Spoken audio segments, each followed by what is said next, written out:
Это новости экономики на Якутии-24, в студии Иван Лазаренко.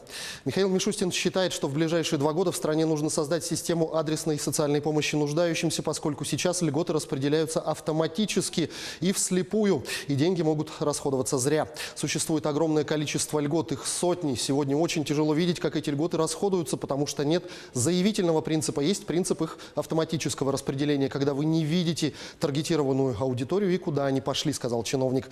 В результате можно будет учитывать доходы каждого домохозяйства, рассчитать федеральную формулу бедности и доводить помощь через социальные контракты адресно до конечного потребителя, сказал он. Около 130 миллиардов рублей ежегодно получат сельхозпроизводители после организации бесплатного питания для школьников с 1 по 4 классы. На бесплатное горячее и, как особо подчеркнул президент Владимир Путин в послании Федеральному собранию, здоровое питание будут направлены средства из 3 источников – федерального, регионального и местного бюджетов. Это, по сути, прямые финансовые вливания в агропромышленный комплекс, которые подстегнут конкуренцию, в отличие от отраслевого субсидирования. В тех регионах и школах, где есть техническая готовность, бесплатное горячее питание должно предоставляться уже с 1 сентября этого года. В остальных не позднее 1 сентября 2023 года младшие школьники должны быть обеспечены бесплатным качественным горячим питанием, заявил Владимир Путин. Изменение программы материнского капитала приведет к росту спроса на рынке недвижимости на 6 миллионов квадратных метров жилья в год, сообщает аналитический центр Дом.рф. Программу материнского капитала решено продлить до 31 декабря 2026 года. При этом сумму в 466 617 рублей будут выдавать при рождении первенца, а не второго ребенка, как ранее. Появление еще одного малыша увеличит выплату еще на 150 тысяч рублей. По мнению аналитиков Дом.рф, нововведение затронут около 1 миллиона 300 тысяч семей. Увеличение спроса положительно повлияет на рынок недвижимости. У застройщиков появятся новые возможности для реализации проектов жилищного строительства. Создание новой авиакомпании в Дальневосточном федеральном округе может потребовать от 10 до 30 миллиардов рублей. Об этом сообщили в Комитете Совета Федерации по экономической политике. Авиакомпанию могут назвать «Дальний Восток», а средства на нее, вероятно, возьмут из Фонда национального благосостояния. Ранее компания «Аэрофлот» предлагала создать новую региональную авиакомпанию для перевозки пассажиров и грузов на Дальнем Востоке на базе дочерней компании «Аэрофлота» «Авроры».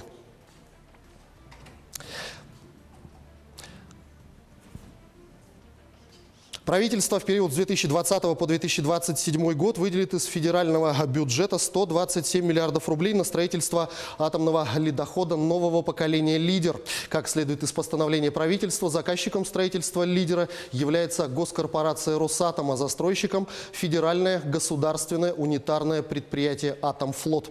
Окончание строительства ледокола проекта 10510 мощностью 120 мегаватт, согласно документации, запланировано на 2027 год. Тогда же он должен быть полностью введен в эксплуатацию.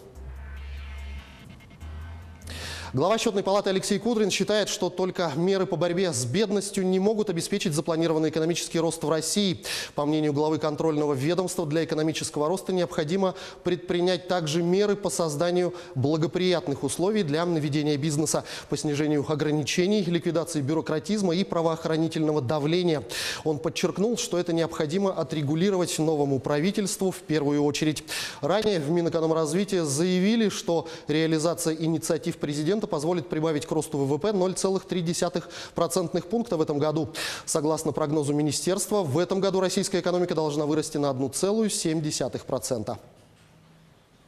Каждый третий россиянин, вне зависимости от уровня доходов, имеет непогашенный кредит, подчеркивается в исследовании, проведенном в рамках совместного проекта Минфина России и Всемирного банка.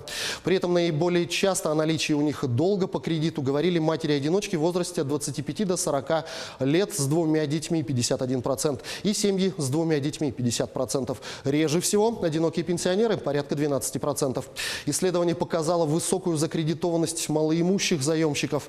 Так, почти треть, а это 32% из тех, кому денег не хватает даже на продукты, имеет непогашенный кредит. При этом 29% из таких должников тратят на погашение кредита более 30% семейного дохода.